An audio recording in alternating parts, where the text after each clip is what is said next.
우리가 믿는 하나님은 여러분께 누구이십니까? 왜냐하면 나의 하나님을 안다라고 하는 것은 너무도 중요하기 때문에 그렇습니다. 믿음의 삶은 내가 아는 하나님만큼 살아갈 수 있기 때문입니다. 다시 말씀드립니다.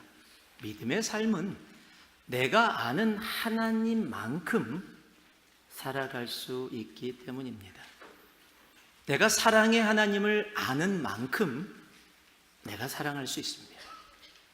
내가 용서의 하나님을 아는 만큼 내가 내 주위의 형제자매들을 용서하며 살아갈 수 있습니다. 내가 십자가의 주를 아는 만큼 내 삶에 다가오는 십자가의 길을 우리는 믿음으로 걸어갈 수 있기 때문에 그렇습니다. 지난주에도 여러분에게 말씀드리고 여러분이 잘 아는 말씀이지만 우리 빌립보서 3장 말씀, 사도 바울의 고백처럼 내가 그리스도를 아는 지식의 그 놀라움이, 그 가치가 너무 커서 내가 지금까지 중요하다고 생각했던 모든 것들을 해로 여기고 배설물로 여길 수 있게 되어지는 것. 내가 그리스도를 아는 만큼 세상을 보는 나의 눈이 달라질 수밖에 없는 거예요. 내가 그리스도를 알기 때문에 세상을 바라보는 나의 가치가 달라질 수밖에 없는 겁니다. 그래서 하나님을 아는 만큼 우리는 살아갈 수가 있습니다. 어떤 사람이 수학을 아는데 인수분해까지 안다고 하면, 팩터링까지 안다고 하면 그 사람은 주위의 사람들에게 팩터링까지, 인수분해까지만 나눠줄 수 있을 거예요. 인수분해까지밖에 모르는데 그 사람한테 미분과 적분, linear algebra 같은 이런 것들을 알 수가 없는 겁니다. 내가 아는 만큼 살아갈 수밖에 없는 것이 우리들의 모습입니다. 즉 내가 하나님을 아는 만큼 우리는 그 하나님을 살아갈 수가 있게 되어지는 겁니다. 사도 바울은 아덴에 가서 아레오바고라는 곳에서 사람들에게 그가 아는, 그가 기노스코하는, 그가 믿고 아는 하나님을 선포합니다. 창조의 하나님을 선포합니다. 임마누엘의 하나님을 선포합니다. 이 땅을 창조하신 그 창조주를 아는 것이 모든 인생의 시작임을 알기에 그는 창조의 하나님을 그곳에서 담대히 선포합니다. 그리고 그 창조의 하나님이 막연한 신이 아니라 오늘도 나를 너무도 사랑하셔서 나와 함께 동행하기 원하시고 동행하시는 임마누엘의 하나님임을 또한 담대히 선포합니다. 그리고 이어서 계속해서 그는 아덴의 사람들에게 자신이 알고 있는, 믿는 그 하나님을 선포합니다. 그리고 오늘 본문에 그가 계속해서 선포하는 하나님은 바로 공의의 하나님이십니다. 우리가 30절과 31절 말씀을 같이 함께 봉독해 보기를 원합니다. 함께 하겠습니다. 알지 못하던 시대에는 하나님이 간과하셨거니와 이제는 어디든지 사람에게 다 명하사 회개하라 하셨으니 이는 정하신 사람으로 하여금 천하를 공의로 심판할 날을 작정하시고 이에 그를 죽은 자 가운데서 다시 살리신 것으로 모든 사람에게 믿을 만한 증거를 주셨음이라 하니라. 아멘. 만약에 누가 여러분에게 여러분의 하나님은 누구십니까? 라고 물어보면 아마 여러분 머리에 가장 먼저 떠오르는 나의 하나님의 모습이 있으실 겁니다. 아마 여러 가지 많은 말들이 나오겠지만 제가 다니면서 한번 이렇게 여쭤보면 가장 많이 나오는 하나님의 모습이 있습니다. 바로 사랑의 하나님이십니다. 맞습니다.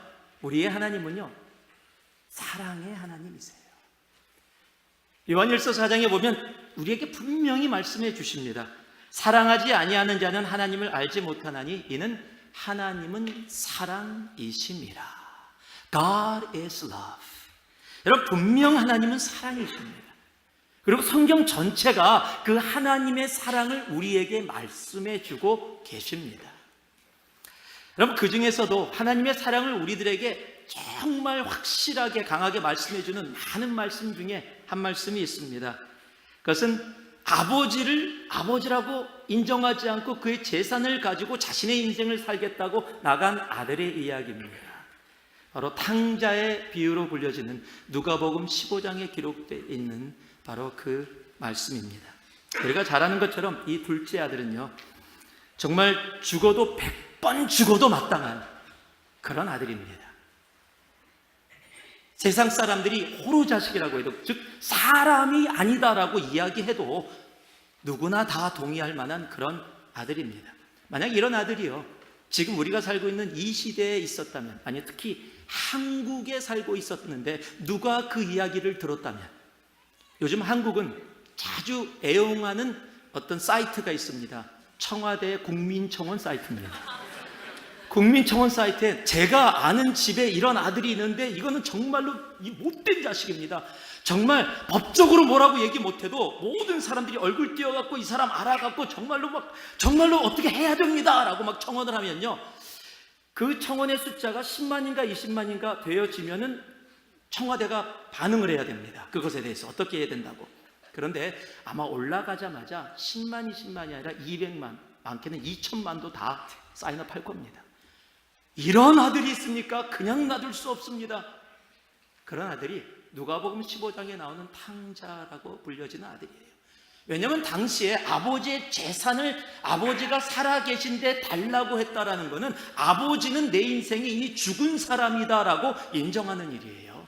도저히 있을 수 없는 일을 그 아들이 한 겁니다. 여러분, 그런데 이해가 되지 않는 것이 있어요. 그런 아들을 성경에 뭐라고 기록하고 있냐면, 아버지가 그 아들이 떠난 순간부터 나가서 그 아들을 기다려요. 회개하고 돌아오기만을 기다리고 있어요. 그 모습을 성경이, 우리가 잘 아는 누가복음 15장 20절이 이렇게 기록하고 있는데요, 이에 일어나서 아버지께로 돌아가니라. 아직도 거리가 먼데 아버지가 그를 보고 측은히 여겨 달려가 목을 안고 입을 맞추니. 첫 번째, 거리가 먼데. 그 얘기는 보통 사람 같으면 아들인지 아닌지 분간하기도 힘든, 아들은 아버지를 거리가 멀어서 보지도 못했는데 아버지는 멀리 있는 그 아들을 아들인지 바로 알고 봤다라는 거예요. 그리고 성경이 뭐라고 기록하고 있냐면, 그 아들을 향해서 달려갔다. 하나님이 인간을 향해서, 그것이 비유라고 할지언정 달려갔다라고 기록된 곳은 성경 전체에 여기밖에 없습니다. 그런데 왜 그렇게 달려가게 됐느냐? 제가 매번 말씀드리지만 한국말 번역이 너무 아쉬워요. 측은히 여겨. 측은히는 이런 거예요. 이 불쌍한 놈. 저는 측은히라는 단어를 들으면 그렇게 느껴져요. 그런데 여기에 측은히 여겨라는 말은 영어로 filled with compassion. 한국말로 번역될 수 없는 compassion이라는 것이 그냥 조금 있는 게 아니라 filled, 가득 찼다라고 얘기하고 있어요. 이 단어가 우리가 잘 아는 헬라어의 스플랑크 니조마이라는 단어임을 우리들이 잘 압니다. 그 단어의 원어의 뜻은 내 내장이 찢어지는 것 같은, 끊어지는 것 같은 아픔을 동반하는 일이에요. 그저 단순한 사랑이 아니라 자기를 부인하고 떠난 아들인데도, 방탕한 아들인데도 그 아들을 너무 사랑해서 그 아들을 보자마자 내 속이 찢어지는 것 같은 그 사랑으로 가득 차서 그 아들에게 달려간 아버지의 사랑. 여러분, 그 사랑이 우리를 향한 하나님의 사랑이십니다. 우리가 그 사랑 때문에 오늘 이곳에 있습니다. 아니, 그 사랑이 안 느껴지십니까? 어떻게 아멘이 이렇게 작을 수가 있어요? 다시 한번 얘기합니다. 그 사랑이 우리를 향한 하나님의 사랑이십니다. 꼭 시켜야지 이렇게 되어지는 이 안타까움을. 제가 다음 주부터는요, 아멘의 다리에 이렇게 손을 딱 들을게요. 주먹을 딱 치면은, 자, 내가 얘기하다가 아멘이 나와야 돼요. 그러면 이렇게 하면 안 되잖아요. 여러분, 그 사랑 때문에, 그 은혜 때문에 하나님을 부인하고 하나님이 죽었다라고 생각하고 내기를 갔던 우리들인데, 죄악 속에 있었던 우리들인데, 그 아들을 죽이까지 사랑한 그 스플랑크 니조마의 끊어지는 것 같은 그 사랑으로 우리와 함께 하신 그 하나님의 사랑 때문에 우리가 하나님을 아버지라고 부르며 아빠라고 부르며 이곳에서 예배하고 있는 겁니다. 하나님은 분명 사랑이십니다. 그 사랑 때문에 우리가 이곳에 있습니다. 그런데 오늘 본문은 하나님의 그 사랑뿐만 아니라 한 단계 더 나아가서 하나님을 우리들에게 말씀해 주십니다. 하나님이 많은 성품이 있으세요. 그 성품 중에 하나님을 대표하는 두 성품을 이야기하라고 한다면 첫 번째가 사랑, 두 번째가 오늘 사도 바울이 아덴 사람들에게 그리고 우리들에게 선포가 있는 바로 공의의 하나님이십니다. 이것을 하나님의 양팔 양손이라고 아는 분들이 표현을 합니다. 그는 분명 사랑의 하나님이십니다. 그래서 사랑으로 이 땅에 사람으로 오셔서 십자가에 죽으시고 우리를 구원하셨습니다. 그리고 이제 회개치 않는 사람들은 그가 정하신 시간에 다시 오실 때 오늘 성경은 그 사랑의 하나님이 아닌 공의의 하나님으로 심판하러 이 땅에 오신다라고 우리들에게 말씀하고 있습니다.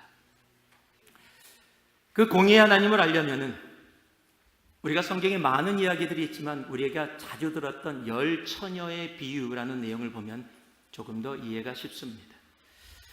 마태복음 25장에 적혀있는 이 열 처녀의 비유에는 열 처녀가 두 그룹으로 나눠집니다. 하나는 슬기로운 처녀들과 어리석은 처녀들입니다.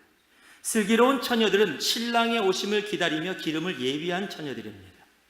어리석은 처녀들은 신랑의 오심을 기다리고는 있는데 기름을 예비하지 못한 사람입니다. 신랑이 온다는 소식을 들었습니다. 미리 기름을 준비한 처녀들은 그 신랑을 맞이하러 가서 함께 혼인잔치에 참여하게 됩니다. 그런데 어리석은 처녀들은 기름이 떨어져서 기름을 준비하러 신랑이 오신다는 소식을 듣고서야 기름을 준비하러 갔더니 이제 이미 문이 닫혀 있습니다. 그곳에 와서 처녀들이 문을 열어달라고 그렇게 요청을 합니다. 근데 그 내용이 25장 11절 12절에 적혀 있는데 주님의 반응이 보통 때와 다릅니다. 그 후에 남은 처녀들이 와서 이르되 주여 주여 우리에게 열어주소서. 대답하여 이르되 진실로 너희에게 이르노니 내가 너희를 알지 못하노라 하였느니라. 지금 문을 열어달라는 그 사람들에게 우리 주님께서 I don't know you, 우리가 알고 있는 사랑의 하나님의 모습이 아닌 것 같습니다. 우리가 알고 있는 사랑의 하나님의 모습이라면 아이고 기다리느라고 수고했다, 왜 너희들 맨날 그렇게 덜 준비하니, 조금 더 잘 준비하지, 그래 빨리 들어와 꼭 이러실 것 같은데요, 지금 성경은 뭐라고 얘기하고 있어요? I don't know you, 내가 너희를 알지 못한다고 문이 열리지 않았다는 사실을 우리는 기억할 수 있어야 합니다. 그는 분명 사랑의 하나님이십니다. 우리가 아직 죄인 되었을 때 독생자 아들 예수를 우리를 위해 십자가에 죽게 하기까지 우리를 사랑하셔서 확증하신 사랑의 하나님이십니다. 그러나 이제 다시 오실 때는 그는 사랑의 하나님이 아닌 이 땅의 죄악을 심판하는 공의의 하나님으로 오신다는 사실 또한 우리는 깊게 마음속에 새길 수 있어야 합니다. 마지막 때를 이야기하시며 천국을 이야기해 주시며 주님께서 제자들에게 해주신 말씀이 있습니다. 마태복음 13장에 보니까요, 둘 다 추수 때까지 함께 자라게 두라. 추수 때에 내가 추수꾼들에게 말하기를 가라지는 먼저 거두어 불사르게 단으로 묶고 곡식은 모아 내 곡간에 넣으라 하리라. 마지막 때가 되면 주님이 오시는데 주님이 대충 그래 괜찮다, 그냥 다 같이 가자 이렇게 안 하시겠다는 거예요. 곡식과 가라지를 분명히 가르치겠다는 겁니다. 지금은 주님이 오시기 전까지는 곡식이 다칠까 봐 곡식과 가라지를 같이 놔두게 하라는 거예요. 사람들 눈에는 무엇이 곡식이고 무엇이 가라지인지 분간이 안 갈 수 있다는 겁니다. 그냥 놔두라는 겁니다. 주님이 다시 오실 때, 공의로 심판하실 때 곡식과 가라지를 나눠서 가라지는 불태우고 곡식만 주님의 곳간에 천국에 있게 하시겠다 말씀하시는 겁니다. 그러면서요, 그것이 마지막 때 교회의 모습이 될 것이다 라고 이야기해 주십니다. 그것이 49절과 50절에 적혀 있습니다. 세상 끝에도 이러하리라. 천사들이 와서 의인 중에서 악인을 갈라내어 풀무불에 던져 넣으리니 거기서 울며 이를 갈리라. 하나님 마지막 때 이 땅을 심판하시는 공의의 하나님으로 오십니다. 그래서 성경은 우리들에게 말씀하십니다. 지금도 주님 앞에 돌아오기를 원하십니다.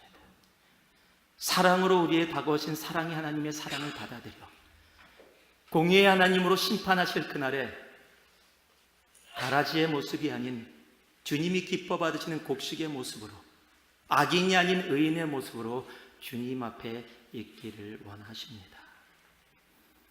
계시록 3장 3절 말씀 보니까요, 그러므로 내가 어떻게 받았으며 어떻게 들었는지 생각하고 구원에 대해서요 지켜 회개하라.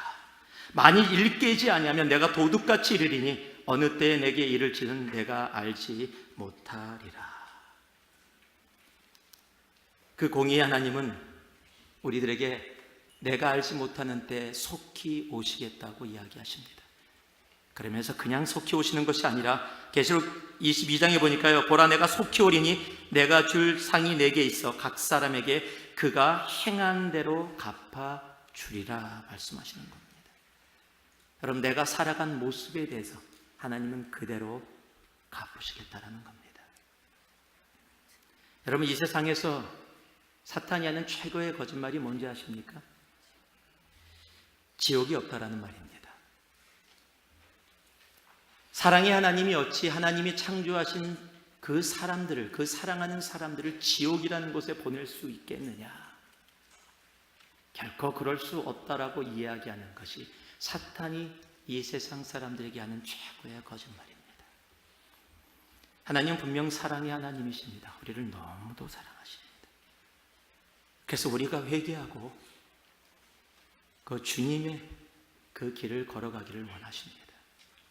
그러나 동시에 그는 공의의 하나님이십니다. 죄를 심판하시는 공의의 하나님이십니다. 그가 다시 오실 때는 우리의 죄악을 낱낱이 밝히고 심판하시는 심판의 주 공의의 하나님으로 오신다라는 사실, 우리는 결코 잊어서는 안 됩니다. 여러분, 그러나 공포로 두려움으로 사는 우리가 되어서는 안 됩니다. 사랑하는 신랑을 정말 기대함으로 기다리는 순결한 신부. 여러분, 내가 회개하고 깨끗함으로 내 남편을 위해서, 내 신랑을 위해서 기다렸다면 자신만만하게 그 모습이 어떻든지 나를 사랑하는 하나님이 공의로 온다 할지라도, 신랑이 온다 할지라도 나는 당당히 그 앞에 서 있을 수 있을 겁니다. 그러나 내가 세상의 죄악 가운데 머물고 있고 세상에게는 치팅을 하고 그런 모습으로 있다가 신랑이 온다면 아마 숨으려 그럴 겁니다. 죄가 밝혀질까 봐 두려워할 겁니다. 여러분, 공의의 하나님은 두려움의 하나님이 아닙니다. 내가 순결한 신부로 주님이 원하시는 그 삶을 내가 기쁨으로 걸어가고 있다면 신랑이 올 때 기쁨으로 맞이할 수 있는 바로 그러한 하나님이십니다. 그러나 기억하십시오. 우리가 죄악 속에 머물러 있게 되어진다면 하나님은 공의로 우리를 심판하시게 될 것입니다. 우리 모두가 그 하나님의 오심을 기쁨으로, 감격함으로, 소망으로 기다릴 수 있는 우리가 되기를 소망합니다. 그래서 계시록 22장의 20절 말씀처럼 이 고백이 우리의 고백이 되기를 소망해요. 같이 한번 우리의 고백으로 한번 주님 앞에 올려드리길 원합니다. 고백합니다. 이것들을 증언하신 이가 이르시되 내가 진실로 속히 오리라 하시거늘 아멘. 주 예수여 오시옵소서. 아멘. 주 예수여 오시옵소서. 여러분, 이것이 바로 오늘 이 순간 우리들의 온전한 고백이기를 주님의 이름으로 축복하고 축복합니다. 사도 바울은 계속해서 이제 공의 하나님뿐만 아니라 부활의 하나님을 그들에게 선포합니다. 31절과 32절을 읽어드리겠습니다. 이는 정하신 사람으로 하여금 천하를 공의로 심판할 날을 작정하시고 이에 그를 죽은 자 가운데서 다시 살리신 것으로 모든 사람에게 믿을 만한 증거를 주셨음이니라 하니라. 그들이 죽은 자의 부활을 듣고 어떤 사람은 조롱도 하고 어떤 사람은 이 일에 대하여 내 말을 다시 듣겠다 하니. 여러분, 세상 사람들이 기독교를 조롱하고 믿지 못하겠다라는 이유 중 여러 가지 이유가 있을 수 있지만 대표적인 한 가지만을 고르라고 한다면 바로 부활일 겁니다. 어떻게 죽은 사람이 다시 살아나냐, 어떻게 예수께서 부활하셨느냐라는 것입니다. 그것은 지금뿐만 아니라 2000년 전에도 믿을 수 없는 이야기였습니다. 그래서 오늘 우리가 함께 읽었던 말씀을 보니까 그들이 조롱했다라고 성경은 기록하고 있습니다. 근데 우리가 알아야 됩니다. 여러분, 부활은요, 선택이 아닙니다. 옵션이 아니에요. 내가 부활을 믿는 것, 부활을 아는 것은요, 우리 예수를 믿는 사람들에게 옵션이 될 수 없어요. 그것은, 부활은 우리 신앙의 완전한 코어이기 때문에 그렇습니다. 여러분, 자동차가 있다면 부활은요, 엔진이에요. 막 롤스로이스를 갖다 놓고, 램보기니를 갖다 놓고, 폴시를 갖다 놔도요, 그곳에 엔진이 없다면 그것은 고물입니다. 그건 쓰레기입니다. 그건 장소만 차지하는 거예요. 아무 의미가 없습니다. 인테리어 디자인을 너무도 잘해놨다고 할지라도, 모든 시트를 가죽으로 해갖고서 수천만 불을 들였다고 할지라도, 여러분, 그것은 아무 의미가 없어요. 자동차가 아닙니다. 여러분, 신앙생활 속에 부활이 내 삶 속에 온전히 부활로 존재하지 않는다면, 여러분, 우리의 신앙은 헛것일 수밖에 없습니다. 고린도전서 15장은 부활장이라고 불려지는데요, 그래서 부활에 대해서 우리들에게 확실하게 말씀해주고 계십니다. 그리스도께서 다시 살아나신 일이 없으면 너희의 믿음도 헛되고 너희가 여전히 죄 가운데 있을 것이요, 또한 그리스도 안에서 잠자는 자도 망하였으리라. 만일 그리스도 안에서 우리가 바라는 것이 다만 이 세상의 삶뿐이면 모든 사람 가운데 우리가 더욱 불쌍한 자이리라. 예수를 믿는데 부활에 대한 부분이, 부활이 내 삶 속에 없다면, 그 부활을 내가 온전히 알지 못하고 믿지 않고 있다면, 여러분, 그리고 부활이 우리의 삶에 전혀 영향을 끼치지 않는 삶을 하고 있다는 것은 신앙인이 아니라 종교인의 삶을 살아가고 있는 겁니다. 그게 성경이 얘기해요. 여러분, 그런 사람들의 모습 속에 나타나는 것이 뭐예요? 이 세상이 중요해요. 내가 종교 생활하면서 이유가 뭐예요? 우리 아들 잘 되는 거, 우리 딸 잘 되는 거, 내 남편 사업 잘 되는 거, 내가 원하는 거 이루는 거, 내가 성공하는 거, 그거 받고 하나님이 나를 축복하셨어요 얘기하는 그것으로 내 인생에 예수 믿는 것이 전부라면, 여러분, 그것처럼 뭐라고요? 가장 불쌍한 사람들. 왜냐하면 여러분, 부활은 이 세상뿐만 아니라 바로 천국의 다음 세상, 영원한 주님과 함께 동행하는 영원한 삶을 우리들에게 보장하는 길이기 때문에 그렇습니다. 여러분, 죽음이라는 세상이 해결할 수 없는 죄의 무게를 해결하신 것이 바로 부활입니다. 그래서요, 우리는 죽음을 공포로 맞이하지 않습니다. 성경은 그래서 죽음을 죽었다라고 이야기하지 않고 뭐라고 이야기하냐면 잠들었다, 잠잔다라고 얘기해요. 스데반이 잠들었더라. 잠자는 자들이 먼저 일어나. 여러분, 잠은 무엇을 전제로 합니까? 깨어남을 전제로 하는 겁니다. 그렇기 때문에 잠자리에 들을 때 공포심을 갖고 가는 사람은 거의 없어요. 아니, 아예 없습니다. 어저께 저녁 어떠셨어요? 두렵고 떨림으로. 그렇게 가신 분 계세요? 아니, 오늘 아침에 일어날 때 조금만 더 잤으면 좋겠다. 4부 예배 갈까? 막 그렇게 생각하신 분 계실지 몰라요. 지금 그런 분 계실지 몰라요. 이제 서서히 일어나서 아마 준비하고 계신. 여러분, 잠은요 너무 평안해요. 왜요? 내가 깨어남이 이미 전제가 되어져 있기 때문에 그렇습니다. 지금 죽음을 뭐라고 얘기하고 있어요? 잠들었다, 잠잔다. 왜요? 바로 부활 때문입니다. 여러분, 부활의 하나님 때문에 우리가 세상이 두려워하는 죽음이 우리들에게는 결코 두려움이 되어질 수 없다라는 겁니다. 물론 맞습니다. 죽음은 슬퍼요. 이해가 되지 않을 때가 우리의 삶 속에 많이 있습니다. 특히 젊은 사람들이 일찍 세상을 떠나게 되어지면 참 마음이 너무 아픕니다. 사랑하는 사람들이 서부에서 동부로 이사가서 몇 년을 못 보게 돼도 그 아쉬움이 있고 눈물이 있습니다. 저희 딸이 대학교를 갈 때 대학교에 졸업해주고 오는데 뭐 다 울더라고요. 안 올 거야. 뭐 다 울더라고요. 이제 겨울방학이 돼서 돌아오는데 온 가족이 그 딸을 맞이하러 공항에 갔습니다. 여러분, 그 속에 눈물이 있었고 헤어짐이 아쉬움이 있었지만 우리 이 땅을 그래도 살아갈 수 있었던 이유는 뭐예요? 다시 만남의 소망이 있었기 때문이에요. 그 만남의 소망을 우리들에게 허락한 것이 바로 부활입니다. 한 1개월 됐나요? 1개월 반 정도 된 것 같습니다. 우리 EM 사역자들이 잘 알고 친하게 지냈던 한 젊은 목사님이 있어요. 저도 개인적으로 알고 있는 목사님입니다. 그 장례식을 갔었는데 38살에 하나님의 부르심을 받았습니다. 이준은 목사님이라는 분이십니다.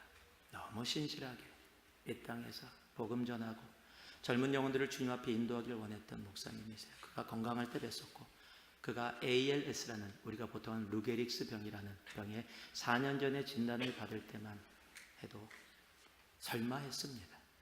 그런데 4년 만에 굉장히 빠른 속도로 진행이 됐고 바로 얼마 전에 하나님의 부르심을 받았습니다. 너무 안타까워요. 그 장례식에 눈물과 아쉬움과 슬픔의 모습이 있었습니다. 멀리 보지 않더라도 바로 얼마 전에 우리 교회 EM의 형제 자매들의 아들 허슨이 바로 이곳에서 13개월 된 아이의 메모리얼 서비스를 이곳에서 했습니다. 눈물이 있었습니다. 통곡이 있었습니다. 아픔이 분명히 있었습니다. 그렇지만 우리는 거기에 머물러 있지는 않습니다. 왜냐하면 우리에게는요, 바로 부활이 있기 때문입니다. 바로 부활의 소망이, 예수 그리스도의 부활이 우리에게 산 소망으로, 그저 막연하게 믿어야지 하는 것이 아니라 진리로 우리의 삶 속에 있기 때문입니다. 그래서 내가 부활을 아는 만큼 내가 이 땅에서 그 부활의 삶을 살아갈 수 있고요, 영원한 천국에서도 부활의 삶을 살아갈 수 있게 되어지는 겁니다. 성경 우리들에게 분명히 말씀해 주십니다. 베드로전서 1장 3절을 보니까요, 우리 주 예수 그리스도 아버지 하나님을 찬송하리로다. 그의 많으신 긍휼대로 예수 그리스도를 죽은 자 가운데서 부활하게 하심으로 말미암아 우리를 거듭나게 하사 산 소망이 있게 하시고. 그냥 호흡이 아니에요. living 호흡이에요. 지금도 살아서 우리 삶 속에 함께하고 있는 living hope, 산 소망을 우리들에게 주셨습니다. 그래서 우리는요, 이 부활로 인해서 어둠 가운데서도 빛을 보고 절망 가운데서도 소망을 갖게 되며 슬픔 가운데서도 기쁨으로 나아갈 수 있게 되어지는 겁니다. 그 부활의 하나님을 알고 계십니까? 마지막으로 제가 조금 전에 이야기한 아기 허슨의 이야기를 여러분께 좀 들려드리기를 원합니다. 허슨이 건강할 때 허슨의 형이 헌터라고 지금도 우리 조일랜드에 나오고 있습니다. 두 아들이 있어서 두 분 다 직장하고 또 준비하고 있는 일이 있어서 한국에서 내니를 모셔왔습니다. 아기를 봐줄 수 있는 부모를 모셔왔어요. 그 내니가 허슨을 데리고 잠을 자고 키우고 다 했습니다. 허슨의 몸에 이상을 제일 먼저 발견하신 분도 그분이십니다. 그래서 병원으로 급하게 갔고요, 병원에서도 메모리얼 서비스에서도 눈물로 정말 내 아이처럼 엉엉 우는 그분의 모습을 저 또한 보았습니다. 근데 그가 저희 교회를 몇 번 오셨었어요. 허슨을 데리고 너서리에서 아기 보기 위해서. 근데 그분이 지난주에 우리 새가족편에 들어오셔서 저한테 처음으로 얘기하신 분이 같이 있는 분들에게 나눠주신 것이 뭐냐면, 자기는 허슨 때문에 너서리에 조금 몇 번 앉아 있어도 한 번도 교회에 대한 것을 생각해 본 적이 없대요. 예수나 교회와는 나하고 상관이 없는 인생. 내가 교회 와서 허슨을 보는데도 내 잡으로 허슨이 귀여워서 허슨을 보고 있는 거지, 교회라는 건물이, 교회라는 조직체가, 예수라는 분이 나하고는 아무 상관이 없는 분이었답니다. 그런데 허슨이 그렇게 되면서, 그렇게 되자마자 병원으로 믿음의 지체들이 함께 가서 위로하고 사랑하고 눈물로 기도하고 함께 돌보가는 그 모습 속에, 그리고 메모리얼 서비스를 통해서 교회 공동체가 정말 부활의 소망을 가지고 사랑으로 위로로 함께하는 모습을 보면서 마음이 열리기 시작하셨어요. 그리고 지난주에 교회 오셨습니다. 그리고 나누시면서 교회 공동체를 한 번도 생각해 본 적이 없는데 이게 교회 공동체인가?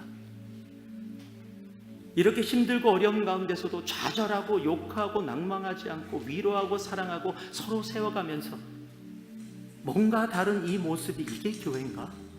그렇다면 나도 교회 가고 싶다. 그리고 이렇게 교회 가서는 이유가 예수라면 나도 그 예수 믿고 싶다. 그리고 지난주에 예수를 영접하셨습니다. 그리고 예수를 영접하시면서 그녀가 하셨던 말씀, 헛순이 천국에 있을 텐데 자신도 그 부활의 주님으로 인하여 천국에 가서 헛순을 보고 싶답니다. 이제 그 부활의 소망을 가지고 이제 한국에 돌아가셨어요. 지난주에서. 여러분, 그렇지만은요, 이제 그곳에서 하나님께서 그녀를 통해서 이루실 그 부활의 소망이, 그 놀라운 은혜들을 우리들은 충분히 알 수 있습니다. 하나님은 여러분에게 누구십니까? 창조의 하나님을 알고 계십니까? 임마누엘의 하나님을 알고 계십니까? 또 우리를 심판하러 오실 공의의 하나님을 경외함으로 알고 계십니까? 그리고 부활의 하나님으로 인하여 여러분, 오늘도 지치고 힘들고 아프고 고통스러운 가운데서도 소망으로 나아가고 계십니까? 내가 하나님을 아는 만큼 살아갈 수 있습니다. 내가 하나님을 아는 만큼 내 인생이 달라집니다. 그 하나님, 나의 하나님을 온전히 바울처럼 고백하며 살아갈 수 있는 우리 새누리 공동체 한 분 한 분 되기를 주님의 이름으로 축복합니다. 기도하겠습니다. 사랑의 아버지 하나님,